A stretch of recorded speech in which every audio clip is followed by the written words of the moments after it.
ಸಿಂಚನ, ನಾವು ಹೇಳಿದ್ದೆಲ್ಲ ಅರ್ಥ ಆಯ್ತಲ್ವಾ? ಇನ್ಮೇಲಾದರೂ ಆರೋಗ್ಯದ ಬಗ್ಗೆ ಗಮನ ಕೊಡಮ್ಮ.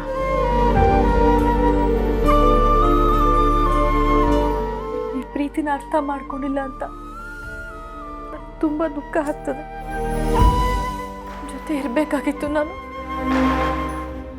ಸಿಂಚನ, ಇಂಥ ಯೋಚನೆಗಳನ್ನೆಲ್ಲ ಬಿಟ್ಬಿಡು. ಇಂಥ ಸಮಯದಲ್ಲಿ ನೀನು ಆರೋಗ್ಯವಾಗಿರಬೇಕು, ಅಷ್ಟೇ ಮುಖ್ಯ. ಮಾನಸಿಕವಾಗಿ ಗಟ್ಟಿಯಾಗಿರಬೇಕು. ಯೋಚನೆ ಮಾಡಬೇಡಮ್ಮ ಜಾಸ್ತಿ.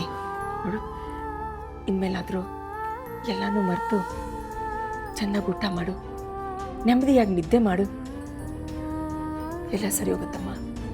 ಹೌದಮ್ಮ ಸಿಂಚನ, ನಿಮಗೆಲ್ಲ ಇನ್ನೂ ಚಿಕ್ಕ ವಯಸ್ಸು. ಎಷ್ಟು ವಯಸ್ಸಾಗಿದೆ?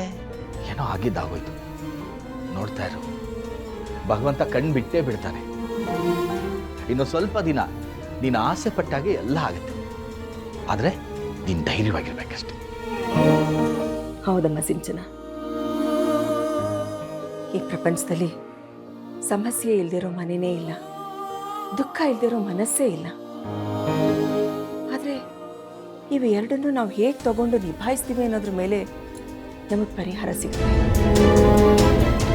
ದುಃಖ ಪಡ್ಕೋಬೇಡ, ಎಲ್ಲ ಒಳ್ಳೇದಾಗತ್ತೆ. ನಿನಗೆ ಸ್ವಲ್ಪ ಹೊತ್ತು ಮಲ್ಕೋ, ನಾವು ಹೊರಡ್ತೀವಿ. ಇಷ್ಟು ಬೇಗ ಹೊರಟ್ರ? ನಾ ಸ್ವಲ್ಪ ಹೊತ್ತು ನನ್ನ ಜೊತೆ ಇರ್ಬೋದಲ್ವಾ? ನನ್ನ ಜೊತೆ ಇದ್ರೆ ಏನೋ ಒಂಥರ ಸಮಾಧಾನ. ನಿಮ್ಮಿಬ್ಬರು ಮಾತನ್ನ ಕೇಳ್ತಾನೆ ಇರಬೇಕು ಅಂತ ಅನ್ಸುತ್ತೆ. ಸ್ವಲ್ಪ ಹೊತ್ತು ಇರಿಯುತ್ತೆ. ಬರ್ತೀನಮ್ಮ, ಇನ್ನೊಂದು ದಿವಸ ಬಂದು ನಿನ್ನ ಜೊತೆ ಪೂರ್ತಿ ದಿವಸ ಕಾಲ ಕಳಿತೀನಿ.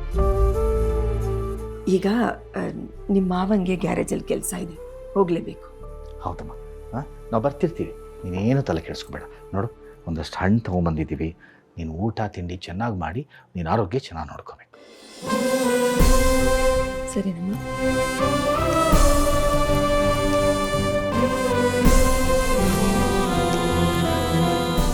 ಧೈರ್ಯವಾಗಿರು. ಬರ್ತೀರಿ? ಖಂಡಿತಮ್ಮ, ಬರ್ತಿರ್ತೀವಿ.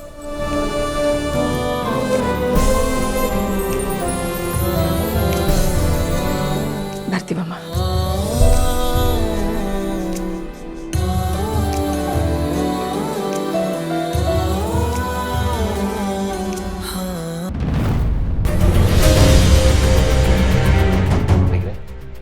ನಾವಿನ್ನ ಹೊರಡ್ತೀವಿ. ಓಹೋ ಬೀಗ್ರೆ, ಇಷ್ಟು ಬೇಗ ಹೊಂಟ್ಬಿಟ್ರೆ ಹೆಂಗೆ ಹೇಳಿ? ಅಪರೂಪಕ್ಕೆ ಒಂದ್ಸತಿ ಬಂದಿದ್ದೀರಾ, ಮತ್ತೆ ಯಾವತ್ತು ಬರ್ತೀರೋ ಏನೋ ಗೊತ್ತಿಲ್ಲ. ಅದಕ್ಕೆ ಹೊತ್ತು ಇದ್ಕೊಂಡು ಒಟ್ಟಿಗೆ ಏನಾದರೂ ಉಣ್ಕೊಂಡು ಹೋಗಿ. ಇಲ್ಲ, ನನಗೆ ಸ್ವಲ್ಪ ಕೆಲಸ ಇದೆ, ಇನ್ನೊಂದ್ಸಲ ಯಾವತ್ತಾದ್ರು. ಲಕ್ಷ್ಮಿ, ಒಂದು ನಿಮಿಷ ನಿಂತ್ಕೊಳ್ಳಿ. ಬೀಗ್ರೆ, ಇಷ್ಟು ದಿವಸ ನನ್ನ ಮಗಳಿಗೂ ನಿಮ್ಮ ಮಗಳಿಗೂ ಕೊಂಡಿತರ ಇದ್ದಿದ್ದು ಆ ಮಗು ಮಾತ್ರ. ಈಗ ಆ ಮಗು ಇಲ್ಲ. ಇನ್ಮೇಲೆ ನನ್ನ ಮಗಳು ನಿಮ್ಮ ಮಗ ಜೊತೆಲಿರೋದು ಸರಿ ಅನ್ಸುತ್ತಾ? ನೀವೇ ಹೇಳಿ.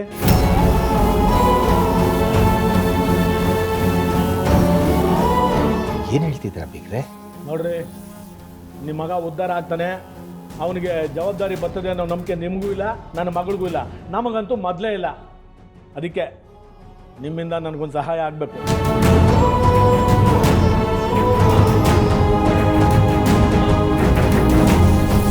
ಅಪ್ಪಯ್ಯ, ನೀವೇನು ಮಾತಾಡ್ತಾ ಇದ್ದೀರಿ?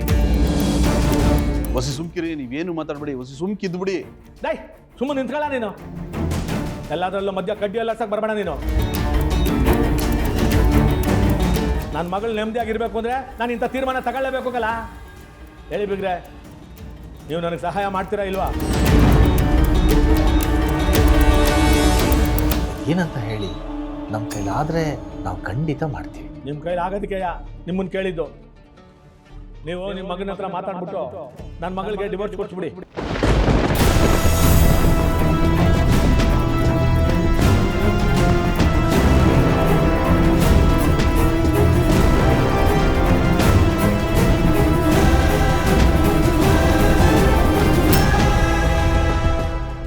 ಆಮೇಲೆ ನನ್ನ ಮಗಳಿಗೆ ಒಂದು ಒಳ್ಳೆ ಗಂಡು ನೋಡಿ ಮತ್ತೆ ಅವಳಿಗೆ ಮದುವೆ ಮಾಡಿ ಅವಳ ಜೀವನನ ನಾನು ಸರಿ ಮಾಡ್ತೀನಿ. ಅಂತೂ ಪ್ಲಾನ್ ವರ್ಕೌಟ್ ಆಗ್ತಾ ಇದೆ. ಏನು ಹೇಳ್ತಿದ್ದೀರಾ ಬೀಗ್ರೆ? ಸಿಂಚನ ಇಂಥ ಸ್ಥಿತಿಲಿದ್ದಾಳೆ ಅಂತ ಗೊತ್ತಿದ್ದು ನೀವು ಹೀಗೆಲ್ಲ ಮಾತಾಡ್ಬೋದಾ? ನೋಡಿ, ಅವಳ ಮೊದಲು ಸರಿ ಹೋಗಲಿ, ಆಮೇಲೆ ಬೇಕಾದರೆ ನಾವೆಲ್ಲರೂ ಸಮಾಧಾನವಾಗಿ ಕೂತ್ಕೊಂಡು ಇದ್ರ ಬಗ್ಗೆ ಏನು ಮಾಡೋದು ಅಂತ ತೀರ್ಮಾನ ತಗೊಳ್ಳೋಣ. ಹೌದು ಅಪ್ಪಯ್ಯ, ಅವ್ರು ಹೇಳ್ತಾರೋದು ಸರಿಯಾಗದೆ. ಸಮಸ್ಯೆ ಯಾರಿಗಿರಕ್ಕಿಲ್ಲ ಹೇಳಿ? ಹಂಗಂದ್ಬಿಟ್ಟು ಗಂಡ ಹೆಂಡ್ರನ್ನ ದೂರ ಮಾಡಿಬಿಟ್ರೆ ಸಮಸ್ಯೆ ಬಗೆಹರಿದ್ಬಿಡತ್ತೆ. ಹಾಗಂತ ನನ್ನ ಮಗಳ ಜೀವನ ಪೂರ್ತಿ ಅವನ ಜೊತೆ ಕಳೀಲಿ ಅಂತ ಹೇಳ್ತಿದ್ಯೇನೋ? ಇರೋ ಮಗಳು ಯಾವಾಗಲೂ ಕಣ್ಣೀರು ಹಾಕ್ತಾ ಇದ್ರೆ ಹೆತ್ತ ಕರಳು ಹೇಗೋ ಸುಮ್ಮನಿರಕ್ಕಾಗುತ್ತೆ? ಓ, ಯಾಕವ ಹಿಂಗೆಲ್ಲ ಯೋಚನೆ ಮಾಡಿಯೇ? ಮೊದಲು ಸಿಂಚನ ಹುಷಾರಾಗ್ಲಿ, ಆಮೇಲೆ ಅದೆಲ್ಲ ಮಾತಾಡುಮ. ಲೈ, ಸುಮ್ಮನೆ ನಿಂತ್ಕೊಳ್ಳ. ಮಾತಾಡಕ್ಕೆ ಇನ್ನೇನೆಲ್ಲ ಉಳ್ಕೊಂಡೈತೆ? ಇವ್ರ ಮಗ ಮಾಡಿರೋ ಗಣಂದಾರಿ ಕೆಲ್ಸಕ್ಕೆ ಅವ್ನಿಗೆ ಕ್ಷಮೆನೇ ಇಲ್ಲಕಲ್ಲ. ಇವ್ರಿಗಂತೂ ಮಾನ ಮರ್ವಾದ ಇಲ್ಲ.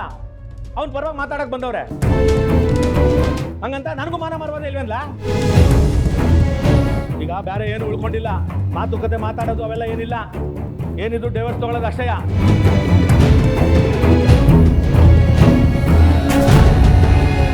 ಅಪ್ಪ,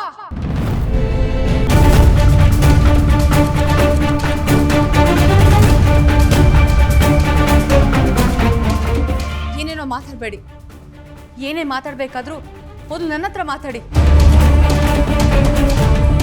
ಅದ್ಬಿಟ್ಟು ನೆಮ್ಮದಿ ಕೊಡೋಕೆ ಬಂದಿರೋರ್ನ ದಯವಿಟ್ಟು ನೆಮ್ಮದಿ ಹಾಳು ಮಾಡಬೇಡಿ. ಮತ್ತೆ ಮಾವನ್ಗೆ ಅವಮಾನ ಮಾಡಿದ್ರೆ ನಾನು ಸುಮ್ಮನೆ ಇರಲ್ಲ.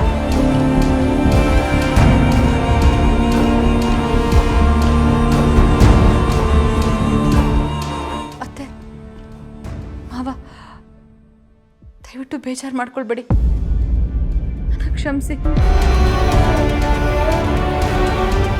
ಅನ್ಕೊಳ್ಳಿಲ್ಲ ಅಂದರೆ ನೀವು ಇಲ್ಲಿಂದ ಹೊರಡ್ತೀರಾ?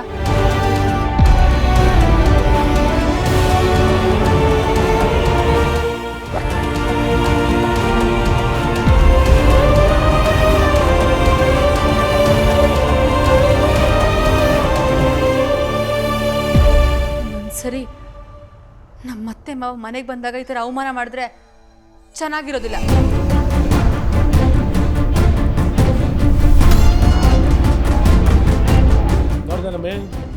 ನೋಡ್ದ ನಿನ್ನ ಮಗಳು ಮಾತಾಡಿದ ರೀತಿಯ ಅಲ್ಲ? ನಾವೇನೋ ಅವಳ ಜೀವನ ಸರಿ ಮಾಡೋಣ ಅಂತ ನೋಡ್ತಾ ಇದ್ರೆ ಅವಳು ನಮ್ಮ ತಲೆ ಮೇಲೆ ಗೂಬೆ ಕೊಡ್ಸ್ಬಿಟ್ಟು ಹೋಯ್ತಾವಳೆ. ಏನು ಕರ್ಮ ಬಂತಮ್ಮ ನಮ್ಮ ಮನೆಗೆ?